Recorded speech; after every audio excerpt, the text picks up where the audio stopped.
Muito bem, queridos, boa noite. Nós chegamos então aqui à nossa terceira e última palestra. Foi a construção de toda uma ideia desde ontem à noite, quando olhamos para o que quer dizer ser igreja no Novo Testamento, a comunidade dos santos, comprometidos entre si em torno de Cristo para o ensino das Escrituras, para a adoração a Deus, o serviço do ministério cristão e também a celebração das ordenanças. E a partir desse conceito, trabalhei ontem a ideia de membresia de igreja, de que somos membros uns dos outros, por isso estamos necessariamente comprometidos, conectados uns com os outros. Afirmei e reafirmo que não existe cristianismo sem igreja, não existem cristãos que experimentam a realidade ou a plenitude do cristianismo à parte da igreja local.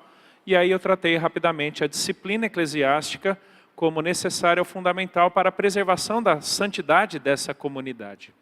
Agora à tarde, na segunda palestra, eu trabalhei o tema do ensino das Escrituras, ou a vocação educacional da igreja, quando a partir da palavra de Deus ela edifica os seus membros e estes, preservando e vivendo a sã doutrina, chegam à maturidade em Cristo Jesus. E agora à noite o meu tema com vocês é o Evangelho visível. A manifestação do Evangelho por meio da igreja, por meio dos seus membros. E eu creio ser fundamental para nós essa discussão, porque nós temos experimentado um cristianismo cada vez mais exclusivista, ou cada vez mais monástico no seu ser igreja.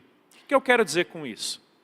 Cada vez mais os cristãos têm se distanciado, a igreja tem se distanciado das pessoas às quais ela supostamente deveria estar alcançando, ou com a qual, ou para a qual essa sociedade deveria estar mostrando, ou demonstrando, ou vivenciando o Evangelho. Pegue alguns exemplos do nosso dia a dia. Escutei frequentemente, tanto publicamente quanto às vezes no particular, pessoas dizendo para novos convertidos o seguinte: olha, agora que você aceitou Jesus, você precisa trocar todos os seus amigos, você não vai mais participar de algumas coisas que os incrédulos fazem, talvez você tenha até que parar de jogar futebol com eles, talvez você não vá poder ir nas festas de aniversários, nem sair, porque afinal de contas, você vai para alguns ambientes que não tem nada a ver com o cristianismo. Escutei inclusive pessoas dizendo o seguinte: você não pode nem fazer trabalhos da faculdade ou do colégio com não crentes, porque eles podem acabar te influenciando intelectualmente. Se esquecendo que o aspecto mais básico do cristianismo na manifestação do Evangelho é justamente viver esse Evangelho, demonstrando da forma mais visível possível, para que outros cheguem à compreensão da verdade de Deus. Aquela mentalidade monástica dos primeiros séculos da era cristã, em que diversas pessoas, teólogos, pessoas comprometidas com a palavra de Deus, mas que por acreditarem que o mundo era tão mau, e por interpretarem errado o que Jesus disse sobre o cristão e o mundo, preferiram viver nos desertos, preferiram se reunir em ordens monásticas, porque o mundo era mau e era então melhor viver fora dele. Realmente, o mundo é mau, o mundo é perverso. Mas nós não podemos nos esquecer de uma palavra de Jesus e uma de Paulo. Quando Jesus diz lá em João capítulo 17, não peço que os tire do mundo, mas que os livre do mal. Somos cristãos no mundo, sem contudo sermos mundanos. Mas nós vivemos a vida no mundo, no ambiente de trabalho, na universidade, na família, no condomínio, no ambiente digital, no bairro onde estamos, no ônibus que nós pegamos, em todo e qualquer lugar estamos no mundo. Mas o nosso desafio é não nos dobrarmos à mentalidade mundana, influenciada e dominada por Satanás. E a palavra de Paulo em Filipenses capítulo 2, quando ele diz que Deus nos colocou como luzeiros do universo, a fim de brilharmos a luz de Cristo no meio de uma geração pervertida e corrupta. Queridos, nós tristemente nos apartamos da função primordial da igreja, que é a da pregação do Evangelho, aqueles que ainda não conhecem o Evangelho, tanto quanto o discipulado dos seus membros. Deus nos colocou como luzeiros no universo. Aquilo que Jesus diz em Mateus 5, assim brilha a vossa luz, para que vejam as vossas boas obras. Vejam quem? Os ímpios vejam as vossas boas obras, e então glorifiquem o vosso Pai que está nos céus. Deus nos chamou para ser igreja dentro de nós e fora de nós. Mas a mentalidade exclusivista nos faz achar que é mais gostoso viver entre nós, porque afinal de contas lá fora está tudo perdido. Realmente está tudo perdido. Mas queridos, Deus nos chamou para ser igreja, para vivermos igreja além de nós mesmos, fora de nós mesmos. E é aqui que o Evangelho demonstra toda a sua visibilidade. Eu quero me valer do texto de Colossenses. Colossenses capítulo 1, do verso 1 ao verso 8.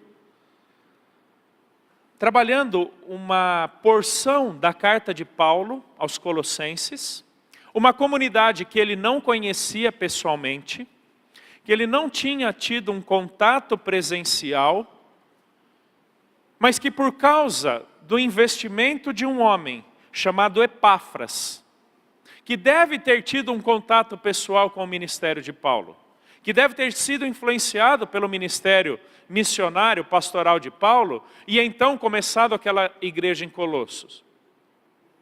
E o impacto daquele homem naquela cidade é tão significativo, que a substância da fé daqueles indivíduos torna-se notória a Paulo, a tantas outras pessoas e mundo afora. Uma igreja que viveu o Evangelho nela e a partir dela, pela influência de um homem, e a partir dele, toda uma igreja, impactando aquela sociedade, aquela cidade, aquele contexto, com a pregação do Evangelho. Colossenses capítulo 1, verso 1 ao verso 8.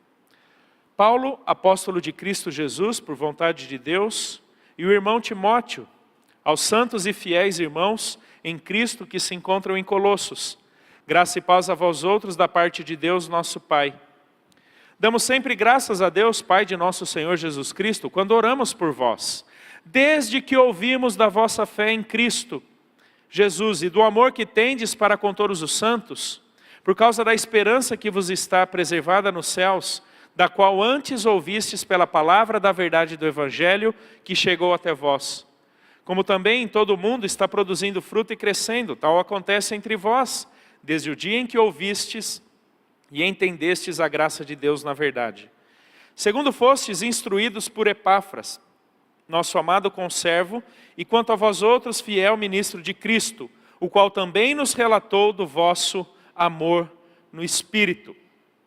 Colossos é uma cidade muito importante ali, naquele período da história da igreja, no Império Romano. Ela era uma cidade por onde passava todo tipo de pessoa, tinha uma confluência muito grande em termos comerciais e, portanto, filosóficos também. E dada essa diversidade de pessoas, algumas heresias acabaram até se infiltrando ali na igreja, o que levou Paulo a escrever Colossenses para reafirmar a cristologia, a perspectiva bíblica de Jesus, sobre Jesus. Tanto é que Colossenses é um dos documentos mais centrais ou mais fundamentais para a compreensão da cristologia em toda a Escritura Sagrada. E também para afirmar a importância ministerial daquela comunidade no alcance de tantas pessoas além da própria igreja. E é exatamente desta forma que Paulo começa a sua carta, quando ele afirma que aqueles santos e fiéis que estavam em Cristo se encontravam em Colossos. Colossos era basicamente o local onde eles estavam, não o que os definia. A localidade não os definia. A localidade pontuava onde eles se encontravam em termos de moradia, não em termos de pertinência. É por isso que Paulo fala, irmãos em Cristo. Santos e fiéis em Cristo Jesus. Você deve se lembrar que por diversas vezes Paulo usou esse conceito do em Cristo em muitas das suas cartas. A expressão significa basicamente a nossa pertinência a Cristo, bem como o existirmos em tudo aquilo que diz respeito à obra redentora de Cristo em nosso favor. O que significa pertencer a Cristo, isso era estendido àqueles crentes. E que, portanto, eles viviam o Evangelho nada mais como uma expressão externa ou prática de quem eles eram em Jesus. Era natural a eles. O estar em Cristo implicava viver Cristo. O pertencer a Cristo implicava em exalar Cristo. Não são duas tarefas opostas, não são duas tarefas dissociadas uma da outra. Ser cristão implica em obrigatoriamente viver o Evangelho independente da tua localidade, independente do onde geograficamente você se encontra. Tristemente, com o passar da história, nós determinamos os locais onde vivemos o Evangelho. Para muitos há uma dissociação imensa entre o cristianismo que se vive na igreja e o que se vive fora dela. Para muitos existe diferença entre a opinião cristã e a opinião segundo a sua profissão. Recordo-me uma vez estar conversando com uma jovem cristã, advogada, e ela estava fazendo algumas consultas comigo, tirando algumas dúvidas teológicas sobre ideologia de gênero, porque ela estava lidando com um caso no fórum ali da cidade dela, ligado a essa questão de gênero. E depois de muitos minutos, pouco mais de 1 hora ali de conversa, ela encerra a conversa com a seguinte pergunta: Elder, você acha que eu devo, nessa situação, dar a minha opinião como cristã ou como advogada? Eu falei: fulana, se para você existe diferença entre sua opinião como cristã e sua opinião como advogada, você não entendeu o cristianismo e você não entendeu porque Deus te permitiu ser advogada. Aqueles crentes estão em Cristo a despeito de estar em Colossos. Porque existem crentes em Filipos, existem crentes em Corinto, existem crentes que eram escravos, existem crentes que eram casados. Existiam crentes de tudo quanto é tipo, judeus, gregos, bárbaros, como Paulo vai falar em Gálatas. Existem circunstâncias que não determinam a nossa realidade em Cristo. A idade que você tem, sua condição socioeconômica, seu gênero ou sua posição social, muito menos a sua localidade geográfica. Porque o que define a sua pertinência em Jesus é estar nele. E é isso que determina a prerrogativa básica do viver o Evangelho. Queridos, nós não deveríamos dissociar a nossa vida fora daqui e aqui dentro. Muitos vêm para a igreja julgando aqui encontrar Deus, julgando aqui encontrar o ensino da palavra de Deus e sequer tem contato com o seu Senhor no seu dia a dia. Nós nos reunimos como igreja para adorar o nosso Deus, ensinar a sua palavra, viver a comunhão cristã. Mas essa mesma responsabilidade nós temos fora daqui. Cuidado para não tornar a igreja de hoje o mosteiro do passado. É o único lugar onde se pode viver o cristianismo. Eles estão em Colosso, se encontram em Colosso, mas eles pertencem a Cristo. E é isso que determina a minha e a tua vivência do Evangelho. Deixa eu definir uma outra questão aqui, que servirá de base para todo o restante da mensagem. Verso 5. Por causa da esperança que vos está preservada nos céus, da qual antes ouvistes pela palavra da verdade do Evangelho. E olha o verso 6 no final, quando diz: tal acontece entre vós desde o dia em que ouvistes e entendestes a graça de Deus na verdade. O que é o Evangelho? O que é esse palavra da verdade do Evangelho? Talvez seja um dos conceitos mais confusos para nós hoje no cristianismo evangélico brasileiro. É muito possível que em conversas com pessoas, com não cristãos, ali no seu trabalho, na universidade, na própria família, no primeiro momento, quando você se identifica como cristão, você teve que desconstruir o imaginário do que é ser evangélico, porque ele liga a televisão, ele vê ali no YouTube, ou vê em algumas páginas, escuta até algumas músicas, alguns memes evangélicos, e ele acha que aquilo é ser evangélico, ok? Ser evangélico é aquilo que passa na televisão, então, portanto, todo evangélico é aquilo. E quando você se identificou como evangélico, a pessoa já criou toda a ideia na cabeça dela. E você teve então que dizer o que não é ser evangélico. Tá bom? O que não é ser discípulo de Jesus. Para então depois construir o que é o cristianismo ou o que é o verdadeiro evangelho. Essa turma aqui entendeu a verdade do evangelho. Que não era simplesmente um jeitão ou uma linguagem toda própria. Já viu que a gente tem uma linguagem toda própria? E aí, está na bênção, irmão? Ô varão. A nossa linguagem, ela faz muito sentido para nós, né? E às vezes não faz muito sentido para as pessoas, parece todo um dialeto, né? Outra questão aqui. O que quer dizer evangelho? Evangelho, a palavra evangelho. O que quer dizer crer no evangelho? Para muitos, evangelho é a maneira como você vive o cristianismo. O que você faz ou deixa de fazer. Os usos e costumes. Isso não é o evangelho. O evangelho transforma vidas, mas a transformação não é o evangelho. Ah, minha vida melhorou por causa do evangelho. Sim, isso é um efeito do evangelho, mas isso não é sinônimo do evangelho. Porque eu conheço um monte de gente que melhorou sendo espírita. Melhorou. Suas atitudes, seu comportamento, suas ações, sua caridade, sua bondade para com o próximo. Conheço muita gente que melhorou de vida, de mentalidade, depois que quase morreu. Conhece gente? Quase morreu, aí tomou uma série de decisões na vida, que ia parar de fazer isso, ia parar de fazer aquilo, e realmente para. E a vida dele melhora.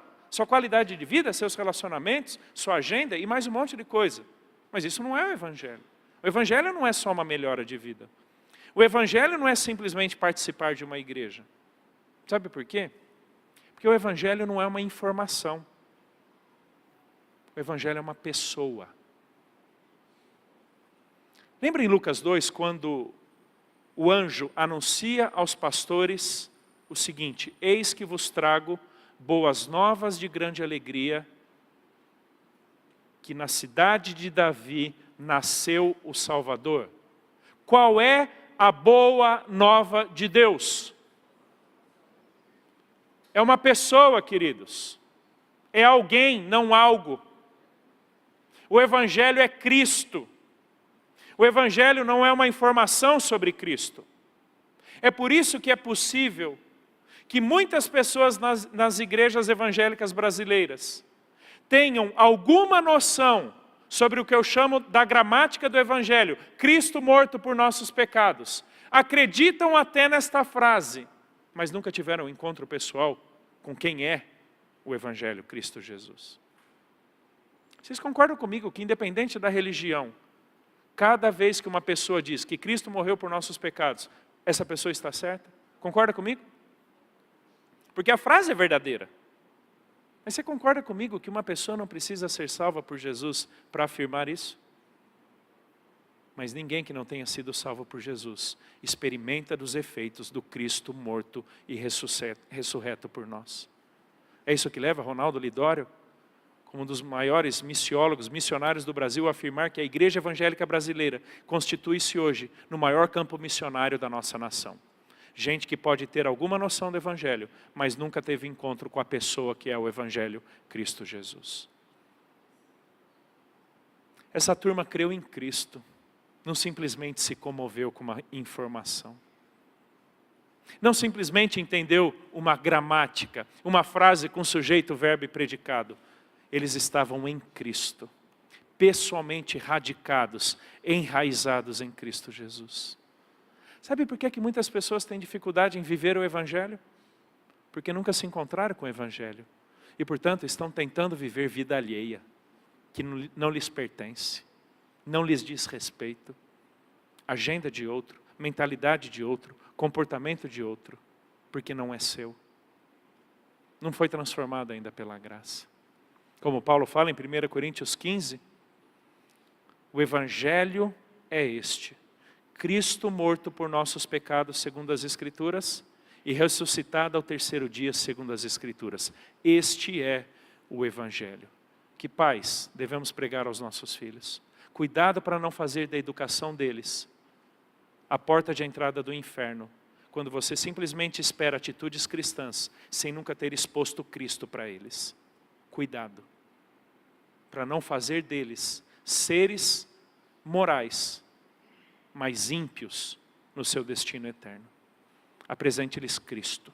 Como eu costumo dizer, toda disciplina de filho não crente é um ato evangelístico. Cristo morreu para te livrar disso. Cristo morreu para te salvar desse pecado com o qual você sequer consegue lutar e que, portanto, tudo que eu te disser não faz sentido nenhum. Ele pode até fazer o que nós dizemos para eles fazerem, sem contudo se encontrarem pessoalmente com Cristo Jesus. Verso 5, por causa da esperança que vos está preservada nos céus, da qual antes ouvistes pela palavra da verdade do Evangelho. Esse é o Evangelho que salva, esse é o Evangelho que santifica, esse é o Evangelho que sustenta até o nosso encontro futuro com Cristo Jesus. Esse é o Evangelho visível, queridos. Sabe o que quer dizer Evangelho visível? Viver Jesus. Nas nossas mentes, nos nossos pensamentos, nas nossas palavras, nos nossos relacionamentos, não simplesmente moralidade cristã, não simplesmente palavreado gospel, não simplesmente ativismo eclesiástico, mas uma mente moldada por Cristo, que justamente por termos a mente de Cristo, somos capazes de vivê-la em toda e qualquer esfera da nossa existência, porque absolutamente tudo é dele. Como disse Abraham Kuyper, primeiro-ministro holandês, cristão, sério com Deus, ali na virada do século XIX para o século XX na Holanda, ele diz o seguinte: não existe 1 centímetro quadrado em toda a realidade humana em que Cristo como Senhor não reclame para si, é meu. O teu trabalho é dele, a tua agenda é dele, a tua sexualidade é dele, teus recursos são dele, tua família é dele, teu sonho é dele, porque a parte dele não há vida. É o que Paulo vai dizer em Colossenses 2. A realidade encontra-se em Cristo, a realidade é Cristo, portanto absolutamente qualquer coisa a parte da perspectiva de Cristo está fadado à ruína. Isso é o Evangelho, queridos. É um Evangelho que faz diferença aqui dentro, mas faz diferença lá fora. A nossa tarefa não é defender a relevância do Evangelho, mas simplesmente apresentá-la, porque ele é relevante por natureza. Mostrar com nossas vidas a verdade do Evangelho. Quando você não se dobra à mentalidade racionalista ali da universidade, porque na verdade você tem um fundamento crível que serve de cosmovisão para avaliação de tudo que te ensinam. Quando você se vale do Evangelho, quando você se vale da boa doutrina para fundamentar o seu casamento, os seus relacionamentos entre pais e filhos, com não crentes e por aí vai. É quando esse Evangelho demonstra toda a sua relevância, porque absolutamente tudo fora dele caminha para a morte. É só questão de tempo para que morra. O dia em que vocês creram nessa verdade do Evangelho, as vidas de vocês foram totalmente transformadas. E esse Evangelho, ele estava sendo manifesto em 3 âmbitos. Interessante como Paulo fala aqui. Primeiro, nas vidas daqueles crentes. Segundo, por todo o mundo. E terceiro, especificamente pela vida de Epáfras. E é nesses 3 âmbitos que eu quero trabalhar. Pessoal, eclesiástico e global. Um Evangelho que é manifesto em nós e através de nós, mas que sai da minha vida e torna-se real, visível, todo mundo afora. Volte lá para o verso 1 e 2. Aos santos e fiéis irmãos que se encontram em Cristo. Olha que interessante a maneira como Paulo desenvolve o conceito de santidade ao longo de toda a carta aos Colossenses. Capítulo 1, verso 4, mencionarei vários textos. Desde que ouvimos da vossa fé em Cristo Jesus e do amor que tendes para com todos os santos. Capítulo 1, verso 12, dando graças ao Pai que vos fez idôneos à parte que vos cabe na herança dos santos na luz. Capítulo 1, verso 22, agora porém vos reconciliou no corpo da sua carne mediante a sua morte, para apresentar-vos perante ele santos, inculpáveis e irrepreensíveis. Capítulo 1, verso 26, o mistério que estivera oculto dos séculos e das gerações, agora todavia se manifestou aos seus santos. Capítulo 3, verso 12, revesti-vos, pois, como eleitos de Deus, santos e amados, de ternos afetos de misericórdia, de bondade, de humildade, de mansidão, de longanimidade. Em que consiste a santidade cristã? Ela acontece basicamente em dois âmbitos, em dois contextos. Ela é tanto uma santidade interna quanto externa. A santidade interna quer dizer que nós já fomos separados do mundo. Tanto é que Paulo vai dizer aí no capítulo 1, verso 13, que ele nos transportou do império das trevas para o reino do seu Filho amado. Queridos, todos aqueles que estão em Cristo, nenhuma condenação há neles, porque eles estão em Cristo. A nossa santidade não é fruto das nossas ações santas. Ela é obra da graça nas nossas vidas que nos fez pertencer em Jesus. Isso é uma santidade inerente, inata, da qual nós partilhamos sem qualquer esforço nosso. Isso é obra da graça. Mas há uma santidade externa, que esta sim é demonstrada ou desenvolvida pela nossa santificação. Aquele que roubava, não roube mais, aquele que mentia, não minta mais. A luta contra o nosso pecado, que aliás Paulo vai falar muito sobre isso no capítulo 3, o fazer tudo para a glória de Deus, quando as nossas ações demonstram a santidade de Cristo em nós. Queridos, pense nesse mundo perverso, totalmente invertido, que corrompe conceitos, inverte valores, como diz Isaías 5, que chama o amargo de doce, o doce de amargo, que chama de luz trevas, trevas luz, relativista ao extremo, cético ao extremo. Quer causar um impacto? Viva a tua santidade em Jesus. Não negocie a tua vida em Cristo. Não minta. Não seja desonesto. Não traia. Arcaremos com as consequências disso. Mas a nossa esperança está preservada na vida eterna em Jesus.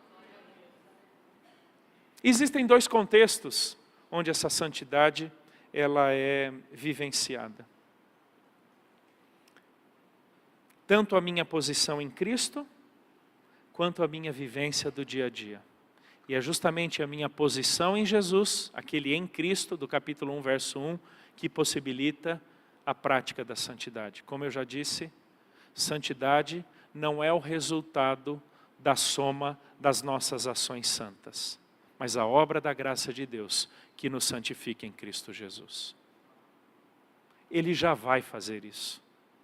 Não atrapalhe o que Ele vai fazer.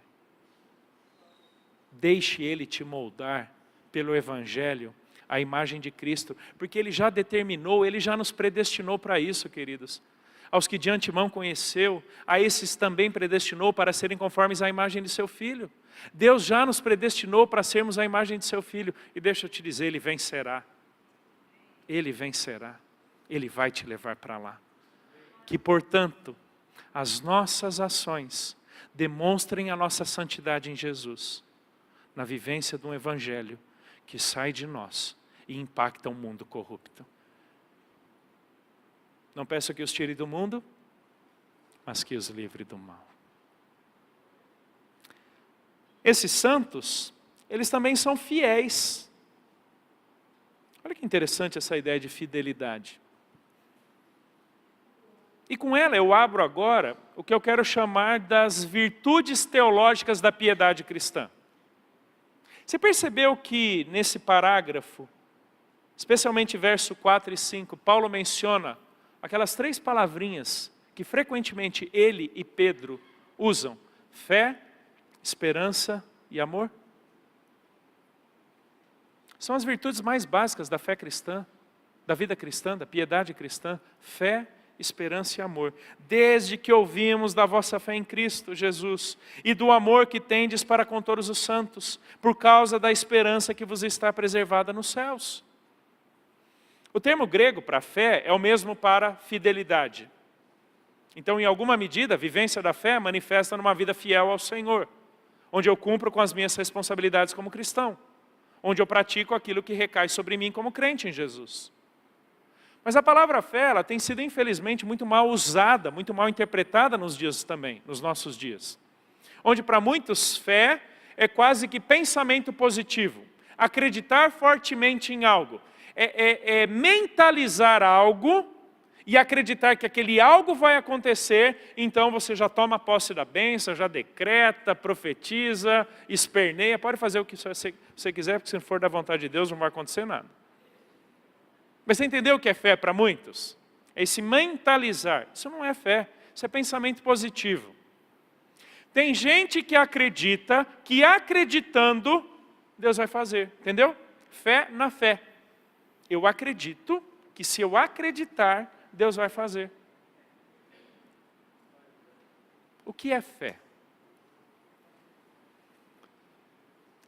Eu uso normalmente 3 termos bíblicos para definir fé. Fé é crença, fé é confiança, que implica independência, e fé é compromisso, que demonstra fidelidade. O que quer dizer isso na prática? É crer na veracidade do Evangelho, que aquilo que ele diz é verdade. Não é relativo, não.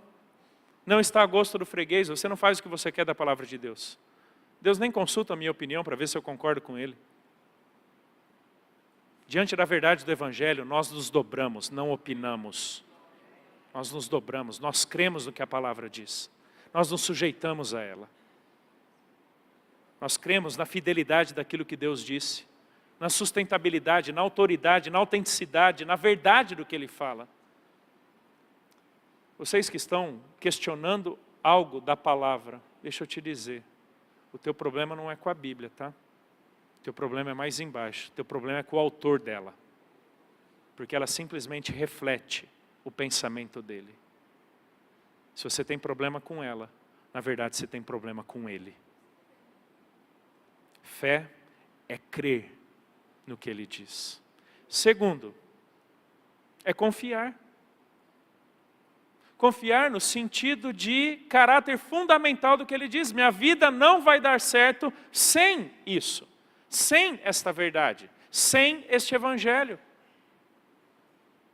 Confiar de que toda a minha vida deve ser montada em cima do Evangelho, e que o Evangelho não é uma área da vida, o Evangelho é a lente pela qual eu enxergo a vida.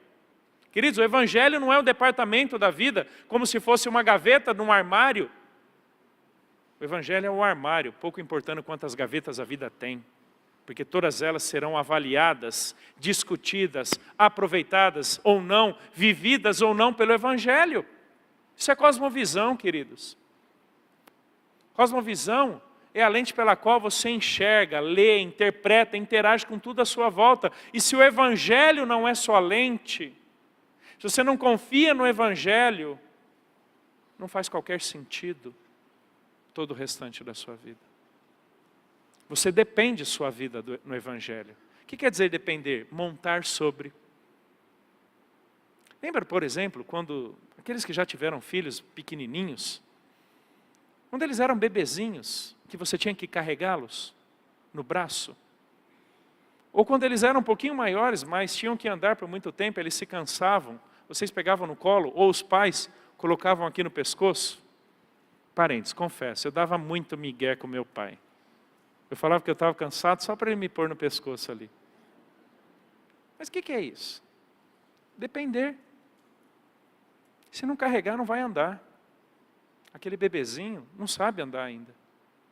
Quando nós dependemos do Evangelho, nós acreditamos e entendemos que a nossa vida depende totalmente dele e que sem ele nada da vida faz sentido. Mas a fé é compromisso também. Compromisso no sentido de eu serei fiel diante do que ele fez por mim. Eu estou comprometido com Ele e com sua palavra. Levarei até as últimas consequências. Sem parcialidade.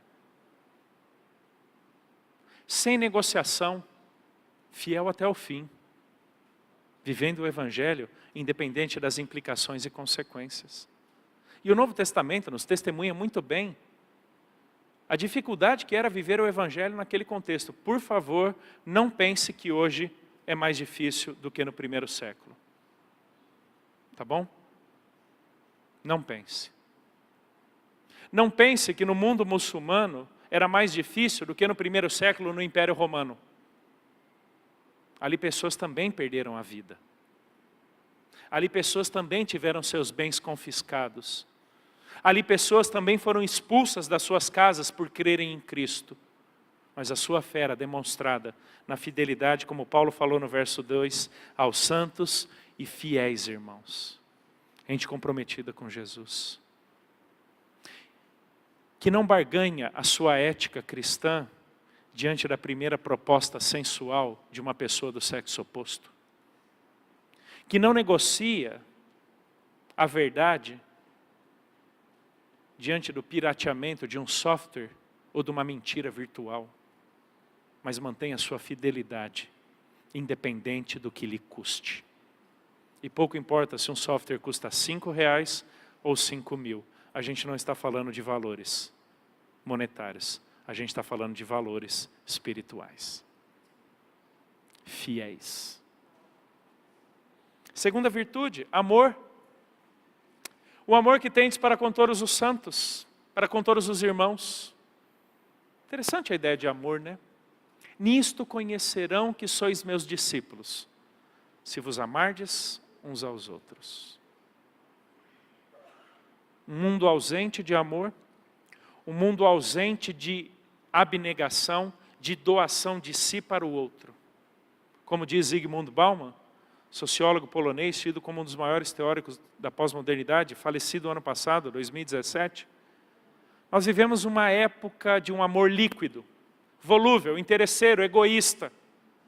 A mesma facilidade com que nos tornamos amigos de alguém por um clique, pelo mesmo clique deixamos de ser amigo de alguém. Queridos, que triste foi esse período eleitoral, de como muitos irmãos em Cristo levaram para a arena pública do Facebook seus desafetos, suas diferenças, toda a sua raiva, todo o seu ódio. Por isso que eu acho que os melhores memes que eu vi nessa época foram: depois desse período eleitoral, nós cristãos teremos que ter uns 2 acampamentos, 4 Santa Ceia, 5 cultos de consagração para voltarmos às nossas amizades. E outro meme foi tipo uma cartomante ali, com uma bola de cristal, e atrás dela um cartaz. Traga os seus amigos de volta depois do segundo turno.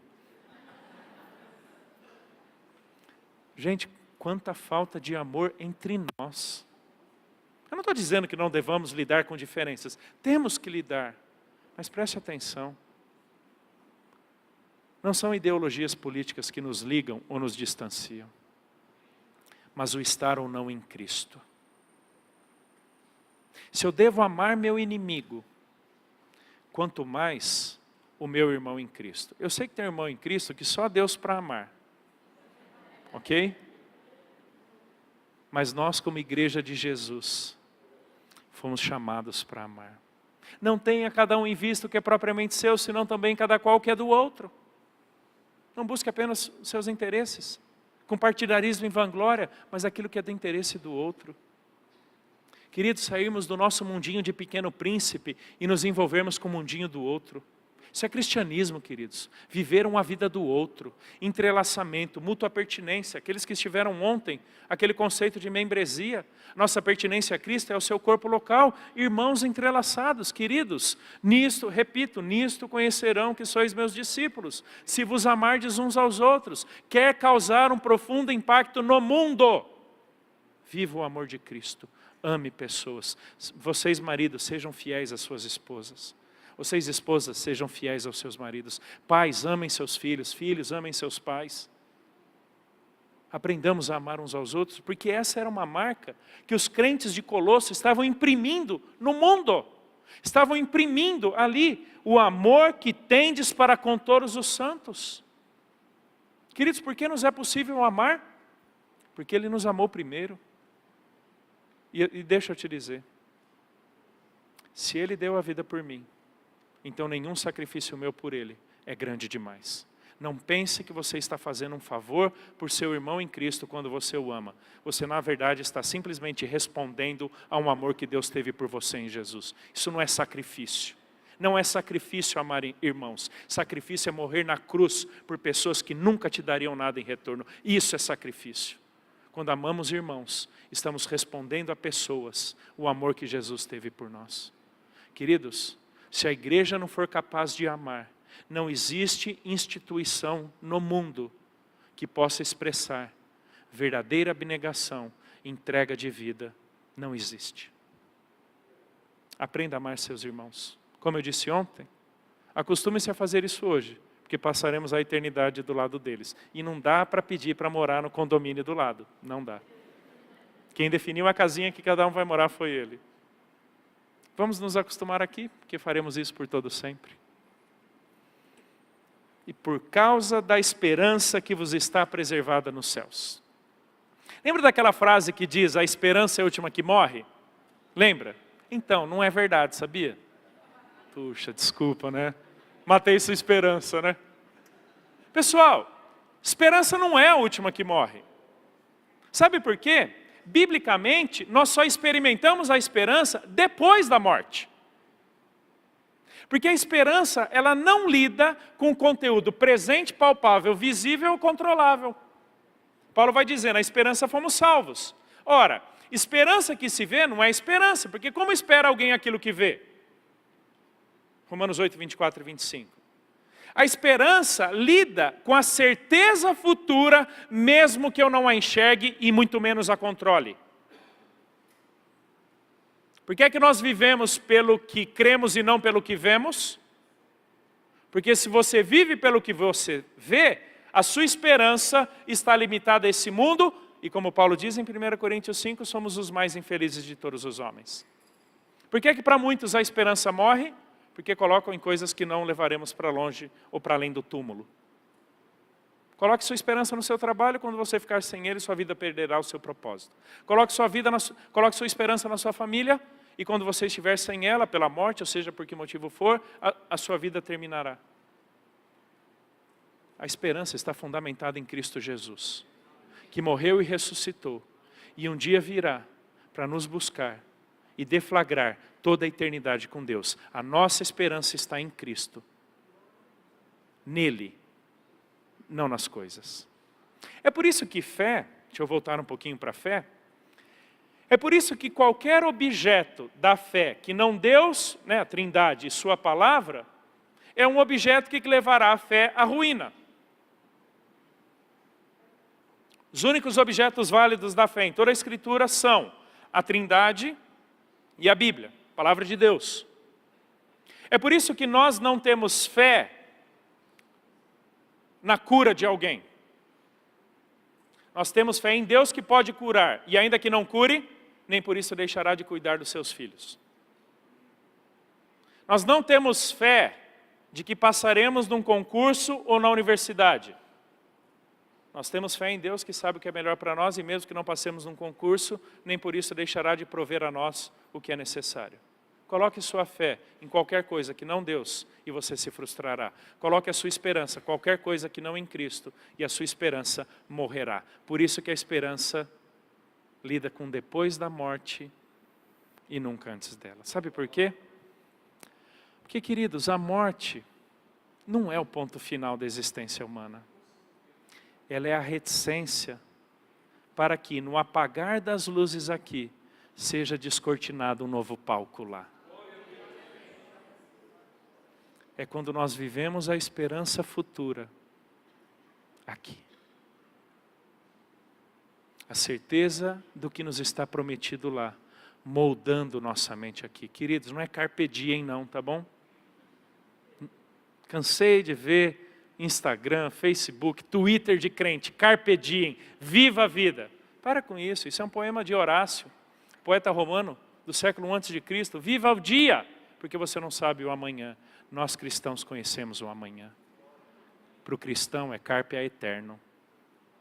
A gente vive os valores da eternidade aqui. Para um mundo que encara a morte como o fim último de todas as coisas. Para nós, é apenas, entre aspas, o descortinar de um novo palco. É esse evangelho visível nas nossas vidas. Mas é um evangelho visível também por todo mundo. Olha o que Paulo fala. Verso 6, que chegou até vós, como também em todo o mundo está produzindo fruto e crescendo. Tal acontece entre vós desde o dia em que ouvistes e entendestes a graça de Deus na verdade. Não é apenas dentro do nosso círculo cristão, do nosso arraial. É lá fora também. Onde é esse todo mundo? Era qualquer lugar fora de Colossos. É aquilo que Jesus, o anjo diz lá em Atos, o Senhor Jesus diz, recebereis poder ao descer sobre vós o Espírito Santo e sereis minhas testemunhas, tanto em Jerusalém, Judéia, Samaria e confins da terra. O problema é que nós acreditamos que evangelismo e missões deve acontecer nos confins da terra. Deixa eu te dizer. Esse todo mundo é do outro lado do mundo, mas é também do outro lado da rua. É naquela tribo, no fim do nada, mas é no apartamento do lado do teu, na mesa do lado da tua. Nós terceirizamos missões para o outro lado do mundo, porque não queremos assumir o compromisso do outro lado da rua. E é mais fácil pagar por um serviço do que assumir o compromisso de executá-lo onde estamos. Queridos, Deus nos chamou e nos colocou como luzeiros do universo para alcançar as pessoas que estão no mundo. Estejam elas no apartamento do lado, estejam elas do outro lado do mundo. Citando o fundador da Palavra da Vida, Word of Life International, missão a qual eu pertenço, ali em Atibaia, Jack Wyrtzen, que disse o seguinte: a responsabilidade de cada geração alcançar a sua geração para Cristo. Você não pode alcançar a próxima geração, porque você não estará aqui. Você não pode ter alcançado a geração passada, porque você não estava aqui. Aquela consciência de Davi em Atos 13:36, que serve ao Senhor na sua geração segundo os propósitos de Deus. Queridos, existe uma coisa que não poderemos fazer nos céus: pregar o Evangelho. Não poderemos, tá bom? Porque para lá só irão salvos e redimidos. A oportunidade que Deus nos deu de pregar o Evangelho é aqui. Olha que interessante. Como também em todo o mundo está produzindo fruto. Deus certamente salvará aqueles a quem Ele tem o propósito da salvação. Mas Ele também decidiu usar pessoas para levar esse Evangelho a outras pessoas. Abra lá no capítulo 4, aí de Colossenses. Colossenses capítulo 4, versículo 2, eu quero ler até o verso 6. Colossenses 4, 2 a 6. Perseverai na oração, vigiando com ações de graças. Suplicai ao mesmo tempo, também por nós, para que Deus nos abra a porta à palavra, a fim de falarmos do mistério de Cristo, pelo qual também estou algemado, para que eu manifeste como devo fazer. Portai-vos com sabedoria para com os que são de fora. Aproveitai o quê? As oportunidades. A vossa palavra seja sempre agradável, temperada com sal, para saberdes como deveis responder a cada um. Lembra daquela frase, pregue o Evangelho, se precisar use palavras? Essa frase é equivocada. Pregue o Evangelho com palavras, com a sua vida. Não é um ou outro. Você tem orado para Deus te dar oportunidades de pregar o Evangelho? Ou você foge das oportunidades que Ele te dá? Queridos, quando nós entendemos o que Deus fez por nós em Cristo, quando nós entendemos a vocação missionária da igreja, de que missões não é responsabilidade de alguns poucos, embora alguns vão chegar do outro lado do mundo, de que aquela frase, poucos podem ir, muitos podem ofertar, todos devem orar, também está errada. Todos devem orar, Todos devem ofertar e todos devem ir, ou do outro lado do mundo, ou do outro lado da rua. São as oportunidades que Deus nos dá, para que em todo mundo esse evangelho frutifique. Frutifique. Queridos, Deus quer nos usar. Não na mentalidade monástica de que está muito gostoso entre nós, mas fora daqui, alcançando aqueles que ainda estão perdidos. Terceiro âmbito em que esse evangelho era visível. Verso 7. Segundo fostes instruídos por Epáfras, nosso amado conservo, e quanto a vós outros, fiel ministro de Cristo, o qual também nos relatou do vosso amor no Espírito. Olha as qualidades desse homem. Amado conservo. Basicamente, amado cooperador no Evangelho. Alguém que batalhava ao lado de Paulo na pregação do Evangelho. Quanto a vós outros, fiel ministro de Cristo. Fiel servo do Senhor Jesus. Aquele por meio de quem o próprio Cristo estava atuando. E o termo grego aqui é diáconos. Diácono. Diácono de Jesus no serviço dos crentes. Olha que interessante que Paulo diz. Vocês foram instruídos por Epáfras. Basicamente, ensinados, discipulados. Deus usando pessoas para formar Jesus em pessoas. Aquilo que Paulo fala em Gálatas, meus filhos amados, por quem de novo sofro dores de parto, até ser Cristo formado em vós. Vivemos o Evangelho naqueles que estão começando os primeiros passos do Evangelho. Seja pelo evangelismo, seja pelo discipulado. Tem um autor que eu gosto muito, já falecido, Howard Hendricks, que disse certa vez o seguinte: não existe ninguém na sua trajetória cristã que não tenha pessoas em termos de maturidade cristã mais abaixo de si. São mais imaturas, são novas na fé.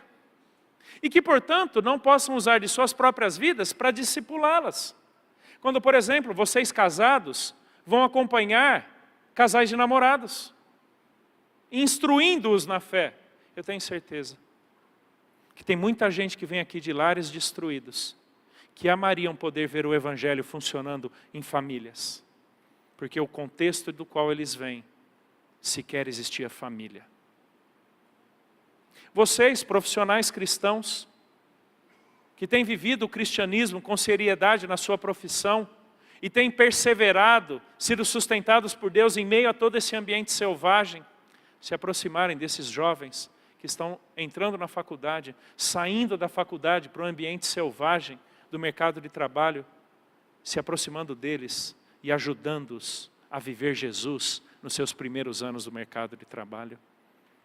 Vocês jovens, tem adolescentes, tem juniores aqui na igreja. Vocês poderiam se aproximar deles, demonstrando Jesus para eles, instruindo-os na fé. Não existe ninguém na trajetória cristã que não possa olhar para trás e ver pessoas que precisam de instrução. Não há ninguém na trajetória cristã que não tenha pessoas ao seu lado. Pessoas que partilham do mesmo momento, jovens com jovens, mulheres com mulheres, homens com homens.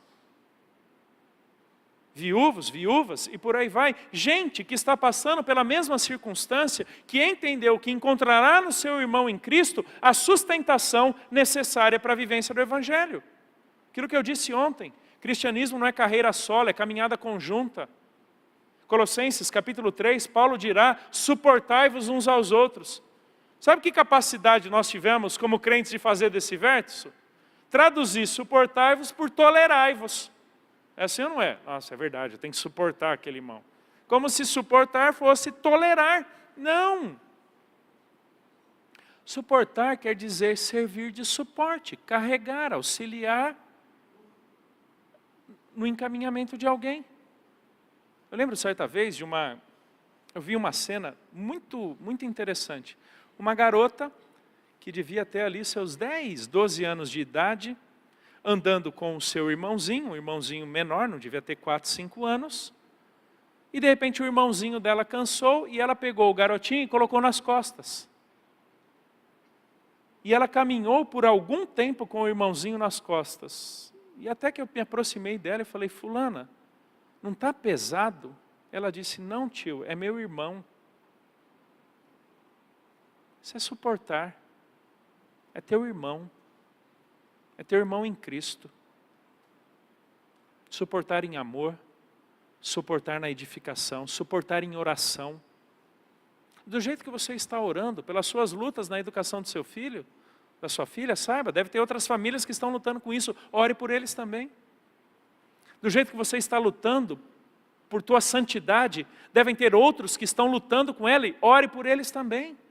Queridos, é sair do nosso mundinho e entender que existem pessoas ao nosso lado que estão passando pelas mesmas coisas que nós. É chorar com os que choram, se alegrar com os que se alegram. Foi isso que Epáfra fez com aqueles crentes. Quando, demonstrando-se fiel ministro de Cristo, deu de si mesmo por aqueles irmãos.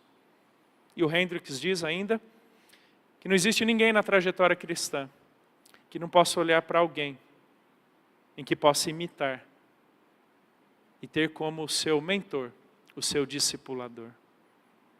Quisera, queridos, vivêssemos a cultura do discipulado, onde nos sentiríamos incomodados ao saber que tem alguém na igreja que não está sendo acompanhado por alguém mais maduro na fé. Deveríamos nos sentir incomodados. Queridos, discipulado não é programa. Discipulado é vida na vida. Discipulado não é evento. Discipulado é relacionamento. Juntos vivendo o Evangelho. Aqueles crentes de Colossos viram em Epáfras o Evangelho. O problema é que nós vivemos a época do não olhe para pessoas, olhe para Jesus. É verdade, nenhum de nós seria capaz de morrer pelos outros. Mas se eu estou lendo corretamente o Novo Testamento, eu encontro dezenas e dezenas de textos em que os autores bíblicos dizem, sede meus imitadores como eu sou de Cristo. E aquilo que vistes em mim, isto praticai. Pessoas que não querem levar Cristo a sério, têm medo de estar na rota de colisão da visão dos seus irmãos em Cristo. Não tenha medo. Viva o Evangelho e traga pessoas contigo para viverem o mesmo Evangelho. Esse é o Evangelho visível, queridos. Em nós, por meio de nós e por todo o mundo. Vamos orar? Senhor, muito obrigado, porque a verdade do Evangelho nos alcançou e nos transformou e nos salvou. Deus, queremos confiar na Tua palavra e viver o nosso cristianismo totalmente dedicado ao Senhor. Pai, eu peço por todos esses queridos aqui, suas lutas, dificuldades, provações, tentações, as muitas vezes em que se veem tão encurralados por um mundo perverso, que chegam perto da barganha ou da negociação do Evangelho. Deus, que o Senhor os proteja, que o Senhor os ajude a viver a santidade e a fidelidade em Jesus. Ajude-os a demonstrar o amor de Cristo numa sociedade tão perversa, tão cética quanto a relacionamentos, quanto à autenticidade nas amizades. E use, ó Deus, a Tua igreja para o discipulado dela própria. Pessoas mais maduras, que já caminharam mais na fé cristã, adotando novos crentes, adotando pessoas menos maduras, para transmitir a elas vida cristã, exemplo de maturidade em Cristo Jesus. E muito obrigado, Deus, por toda a Tua obra em nós através de Cristo, pois é em nome dele que nós oramos. Amém.